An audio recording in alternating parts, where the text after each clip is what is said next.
자, 사회조사 분석사 2급 2차 필답형 시작하도록 하겠습니다.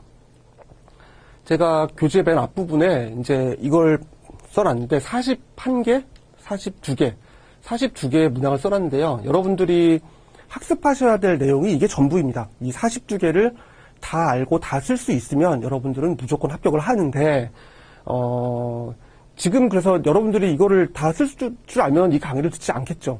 근데 이걸 이제 쓸 줄 모르니까 뭘 공부해야 될지를 좀 보셔야 될 것 같고, 여러분들은 1차 시험을 합격하셨잖아요. 그 얘기는 뭐냐면은 이 내용 중에 대부분을 대략은 이제 머릿속에 감은 잡고 있다라고 이제 봐도 되거든요. 그래서 그 감 잡고 있는 거를 1차 시험 때 학습했던 거를 우리가 또 많이 망각을 하지 않았겠습니까? 그 망각한 걸 또 빠르게 우리 리콜을 하는 과정으로 쫙 훑어볼게요. 전체적으로 어떤 내용을 우리가 학습할지를 쫙 훑어보겠습니다. 좀 시간이 걸립니다. 자, 확률 표본 추출과 비확률 표본 추출의 정의와 가장 큰 차이는, 이게 이제 이렇게 나오는데 이렇게 안 나오고 뭐 차이 세 가지를 쓰시오 뭐 이런 식으로 나올 수가 있어요. 그러니까 요 뒷부분, 요 서술 문장들은 보면 베리에이션이 됩니다. 그래도 이렇게 알고 있으면 이제 서술 문장까지 대충 다 쓸 수 있죠. 대략적으로 확률 표본 추출은 통계적으로 뭐 이렇게 그 무작위하게 추출을 하고 뭐 이런 세 가지 요건이 있지 않습니까? 무작위 추출, 그다음에 모집단을 알고 있다, 뭐 확률적으로 추출한다 이런 게 있고, 비확률 표본 추출은 그렇지 않다. 그럼 장단점은 뭐냐? 이거는 좀 더 엄밀하고 뭐 표본 오차를 계산할 수 있다. 비확률 표본 추출은 그렇지 않다. 대신에 이거의 장점은 시간과 노력이 가장 적게 들어간다. 요 정도의 개념. 요것만 알고 일단은 머릿속에 가지고 있으면서 좀 더 살을 붙여나가는 이제 그런 이해를 하시면 되는 겁니다. 확률 표본 추출 방법의 4가지와 장단점을, 요건 이제 우리가 1차 때 외웠었는데요. 단군 계층이죠. 단군 계층, 단순 무작위, 분지 표본 추출, 뭐 계통 추출, 단군 계층, 층화 추출, 이런 식의 4가지를 일단 외운 다음에 단군 계층을 외우면 그 4가지가 나오잖아요. 그럼 그 4가지에 대한 내용들은 이해를 하고 있다가 살을 붙여 쓰면 되는 겁니다. 비확률 표본 추출의 4가지와 장단점은 편판할륜이었죠. 편의 표본 추출, 내 맘대로 뽑는 거. 판단 표본 추출, 내가 보기에 뭐 제일 적합하다고 뽑는 거. 그다음에 할당 표본 추출, 뭐 20대 3명, 30대 3명 이렇게 해가지고 할당을 해놓고 뽑는 거. 눈덩이 추출 많이 나오죠. 그 표본을 구하기 어려울 때 한 명을 잡아서 그 사람한테 소개를 받아 계속 나간다. 눈덩이 추출. 그게 비확률 표본 추출이고요. 다음 용어의 정의를 아는 대로 써보시오는 뭐 많이 안 나오지만 이렇게 몇 개씩 나와요. 표본 추출 단위와 표본 프레임의 차이는 무엇인가, 뭐 표집률은 무엇인가 나오는데, 요거는 개념으로 알고 있는 거를 이제 쓰시면 되는 거고요.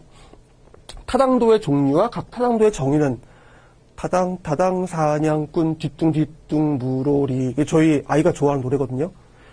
맨 마지막에 빠밤 소라 이렇게 끝납니다. 자, 타당도라는 건 무엇이냐? 내가 측정하고자 하는 바를 정확히 측정했는가? 그거죠. 예, 그겁니다.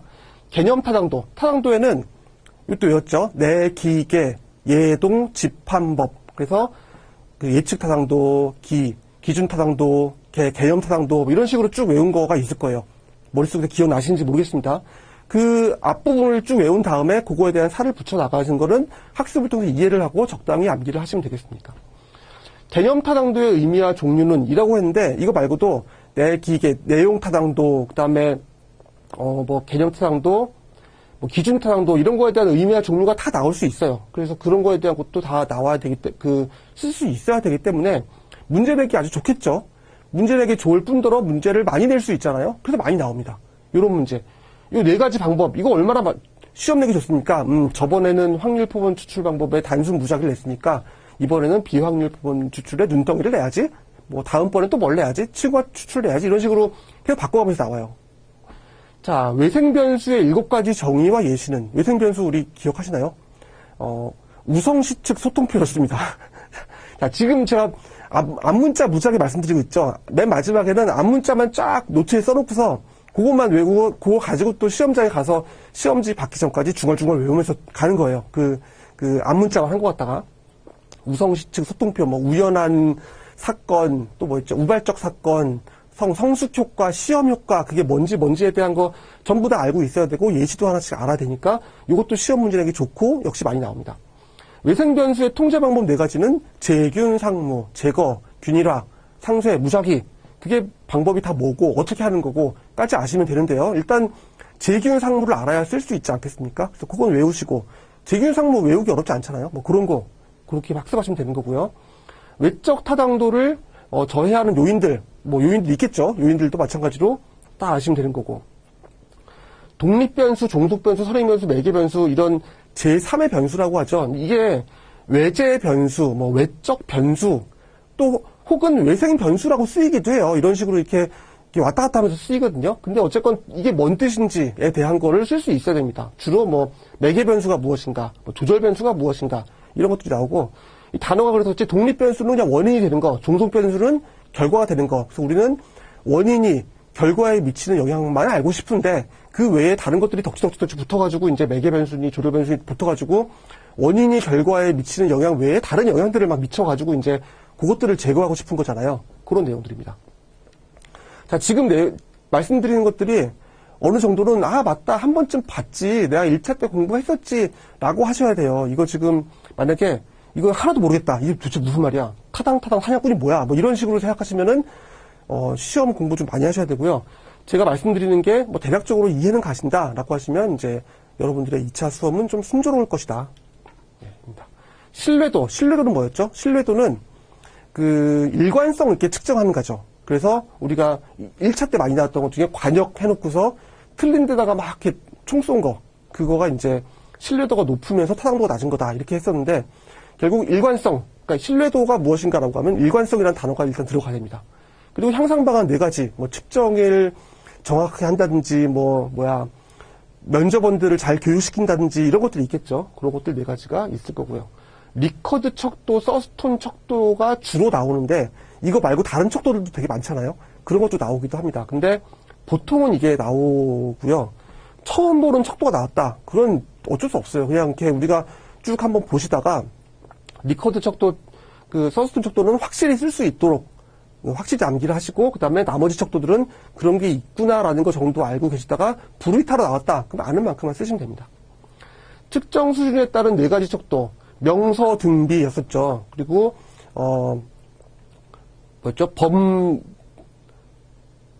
저도 기억이 안 납니다. 나중에 가면 아실 거고요. 명서 등비가 각각 무엇인가. 이거 1차 때 빈출 문제였고 이거 다 기억하실 거예요. 의미와 활용, 예시를 보시면 되시고 보통은 뭐 등간 척도가 많이 나오지 않겠습니까? 그래서 온도가 어떻다, 뭐 더하기 빼기가 된다, 안 된다, 곱하기가 된다, 뭐 이런 것들을 아시면 되겠습니다. 우편조사, 전화조사, 온라인조사 장점과 단점, 활용 방법은 이것도 이제 우리가 1차 때 많이 봤던 거였었는데 한 챕터씩 다 있어요. 그래서 장점은 우편조사는 뭐 돈이 가장 덜 들고 가장 먼 지역도 할 수 있고 단점은 뭐 우편조사는 회송률이 낮은 게 단점이다. 어떻게 할 것이냐. 뭐 선물을 준다든지 전화를 해서 읍소를 한다든지 뭐 이런 것들 방법들이 있겠죠. 그것들 하나씩 세부적으로 외우시면 되는 거고요. 질문지법, 관찰법, 실험법, 운영연구 각각을 설명해라. 16번 하나 문제지만 이거 하나만 학습하는데도 꽤 시간이 걸리지 않겠습니까? 그래서 질문지법은 뭐 설문지 뿌리는 거고, 관찰법은 진짜 이렇게 보는 거고, 실험법은 실험을 조작해가지고 하는 거고, 뭐 문헌연구는 그냥 책 읽는 거, 뭐 이런 식으로 머릿속에 가지고 계시다가 이제 내용을 좀 더 구체화할 수 있다. 이러면 됩니다. 패널 조사와 코호트 조사의 공통점과 차이점, 이것도 1차 때 많이 나왔던 거였죠. 똑같이 추세 연구를 하는 건데, 패널 조사는 각각의 추세마다 같은 사람들을 계속 연구하는 거고, 코호트 조사는 그 특성을 가지고 있는 사람들을 이제 해마다 다르게, 그러니까 사람이 바뀌는 거죠. 같은 특성을 가진 다른 사람들, 이건 같은 사람들, 이런 식의 차이가 좀 있겠다라는 거고, 면접 조사의 장단점은 뭐 우리가 이제 회사 면접 보는 거 생각하면 되겠죠. 면접관에 따라서 뭐 결과가 달라질 수 있다, 표준화하기 어렵다, 그게 단점이고, 장점은 심층적으로 뭔가 우리가 연구할 때 좋다라는 게 장점이겠습니다. 표준화 면접과 비표준화 면접의 차이는, 가장 큰 차이는 표준화 면접은 질문 리스트가 쫙 정해져 있고 뭐 경우에 따라서는 보기도 있고 이런 게 표준화 면접. 비표준화 면접은 그런 거 없이 큰 주제를 놓고서 꼬리에 꼬리를 물어가면서 뭐 하는 거고요. 뭐 장단점은 무엇인가 이렇게 나올 수도 있습니다. 장단점은 뭐 이거는 좀 더 깊이 할 수가 있다. 내지는 미처 알지 못했던 그 어떤 내용들을 알 수도 있다. 표준화 면접은요, 장점은 계량화하기 좋다. 비교하기 좋다. 대신 내가 미처 알지 못했던 거는 뭐 알기 쉽지 않다. 그렇기 때문에 활용도가 좀 다르다. 이런 식으로 이해를 하시면 되겠습니다. 면접 시 면접원이 주의해야 할 사항은 우리 기억하시는지 모르겠는데 일단 용모 단정, 그 다음에 좀 정중하게 프로페셔널하게 보이는 이런 거, 그리고 내 의견을 유도하지 않는다든지 이런 것들 기억하셔야 됩니다. 관찰법의 장점은 실험 대상에 영향을 미치지 않으면서 볼 수 있다는 거고, 단점은 이것도 역시 주관적이기 때문에 객관화하고 표준화하기 어렵다. 이런 게 단점이 될 수가 있겠습니다. 자, 조사자의 참여 정도에 따른 관찰법의 유형은 요거 헷갈리죠? 관찰자적 참여자, 참여자적 관찰자 이런 거 기억하시는지 모르겠는데 나중에 가서 자세하게 한번 다루겠습니다. 헷갈리는 것들이 있어요. 이렇게. 헷갈리는 것들은 출제하는 사람이 얼마나 좋겠습니까? 요것들 봐라, 요거 헷갈려라 라면서 문제를 내겠죠. 체계적 관찰과 비체계적 관찰은 역시 비슷한 맥락입니다. 여기서 면접, 표준화 면접과 비표준화 면접의 차이랑 체계적 관찰과 비체계적 관찰의 차이랑 비슷합니다. 다 정해놓고 하느냐, 그냥 보이는 대로 큰 주제만 놓고 하느냐, 요 차이기 때문에 체계적인 거, 그 다음에 표준화 면접 이런 것들은 계량화하기 좋고 비교하기 좋다. 대신 이런 것들은 이제 비체계적 관찰이나 비표준화 면접은 새로운 아이디어나 인사이트를 얻기 좋다. 이런 것들이 장점이 되겠습니다. FGI 1차 시험에 무지하게 많이 나왔죠. 2차 시험에도 많이 나옵니다. FGI가 갈수록 이 비중이 높아지는 것 같아요. 여러분들 FGI는 꼼꼼히 보셔야 되고, 아마 제가 잘 기억은 못하지만 뒤에 가면은 출제 지수도 상당히 높을 겁니다. 그래서 이거 의미의 장단점은 1차 때 열심히 학습하셨으니까 2차 때도 좀 더 확실히 인출할 수 있도록 학습을 하시면 되고요. 탐색적, 기술적 인과관계 조사의 각 의미와 차이는 실험을 실제 하기 전이다. 이거는 어떤 현황만 보는 거다. 인과관계는 그래서 왜 원인과 관계가 나오는 거다라는 개념을 흐릿하게 알고 계신 다음에 내용들을 쭉 이해하시고 살을 붙이는 거를 암기하시는 걸로 가시면 됩니다. 예비조사와 사전조사의 차이는 역시 마찬가지죠. 이것도 헷갈리기 좋지 않습니까? 예비조사랑 사전조사. 왠지 진짜 조사 전에 하는 게 거긴 한데 뭐가 다르지? 라고 했을 때에 헷갈리기 좋으니까 확실히 구분하셔야겠죠. 예비조사는 조사의 목적을 정하기 전에, 내가 뭘 조사할지도 모를 때, 내가 뭐가 궁금한지를 구체화하기 전에 이제 문헌조사나 전문가들한테 물어가지고 제가 이러이러한 거 조사하고 싶은데 주제를 뭘로 정하면 되죠? 라는 게 예비조사. 사전조사는 질문지를 다 만들어 놓고 그 다음에 본조사 하기 전에 내 질문지가 오류가 있는지를 알기 위해서 하는 조사. 이런 식으로 아시면 되겠습니다. 생태학적 오류와 개인적 오류와 환원주의적 오류 세 가지죠. 그것이 어떻게 차이가 있냐. 제가 이거 말씀드릴 때는 한국 사람은 선풍기 틀고 자면 죽는 줄 안다라는 거를 어떻게 이해하는가. 이걸로 예시를 들었습니다. 이런 거를 외울 때 예시로 이제 아시면 되고요. 분석 단위, 개인이냐, 조직이냐, 사회적 산출물이냐, 이런 거였죠. 그 몇 가지를 알고 계시다가 분석 단위란이라고 나오지 않을 거예요. 다음은 어떤 분석 단위인가, 다음 보기 중 분석 단위가 서로 다른 것은 어떤 것인가, 이런 식으로 나옵니다. 그거 쓰시면 되고. 그렇죠? 인과관계 성립을 위한 조건 4가지는, 선후관계가 있다, 그 다음에 영향을 미쳐야 된다, 여러 가지 있었던 거였죠. 4가지도 알고 있어야 됩니다. 변수 간의 성형, 인과, 대칭 관계랑 각각 무엇을 의미하는가. 성형관계는 그에 영향을 미친 거고, 인과관계는 원인과 결과에 그게 명확해야 되는 거고, 대칭 관계는 서로 이렇게 이게 올라가면 이게 떨어지는 이런 관계였었던 거죠. 흐릿하게 알고 계시면 되는 거고요. 개념적 정의와 조략적 정의의 뜻은 요거 이렇게 상대되는 건요. 한쪽만 좀 알고 계시면은 나머지 한쪽은 그 반대잖아요. 그렇게 학습하시는 게 편합니다. 조작적 정의는 뭐냐면 측정을 하기 위해서 정의를 세우는 거였죠. 브랜드 인지도, 예를 들어서 브랜드에 대한 호감이라고 하면 개념적 정의는 브랜드의 호감이란 어떤 사전적인 의미를 말하는 거고, 조작적 정의는 브랜드의 호감을 측정하기 위해서 예를 들어서 특정 브랜드를 3번 구매했다면 그 높은 것이다, 이런 식으로 우리가 나눠놓는 것, 그게 조작적 정의입니다. 과학적 연구 방법의 특징 중 4가지는 있었습니다. 이것도 그 1차 시험 때 나왔던 거였으니까 여러분들 리콜 하시면 되고요. 바람직한 가설의 조건 4가지는 명검한가, 명확한가, 검증 가능한가, 한정성, 가치 중립성, 이런 식으로 4가지였죠. 명검한가를 외우신 다음에 각각의 내용을 풀어는 거는 여러분들이 자꾸 반복하시다 보면 쉽게 됩니다. 개방형 질문과 폐쇄형 질문의 차이와 각각의 장단점은, 이것도 맥락은 비슷해요. 아까 전에 표준화, 비표준화. 폐쇄형은 표준화, 개방형은 비표준화죠. 그래서 이거는 뭐냐면은 고를 수 있다. 내가 고를 수 있어가지고 코딩하기도 쉽고 분석하기도 쉽고 비교하기도 쉽다. 대신 개방형 질문은 내가 미처 알지 못했던 것을 알 수 있으나 객관적으로 개량하기는 쉽지 않다. 이런 게 개방형 질문이겠습니다. 실험 설계 조건 3가지와 각각의 의미는, 이거는 실험 설계가, 이 실험 설계라는 것들도 되게 많잖아요. 각각의 실험 설계 방법들 이거였었는데 9가지가 있었죠.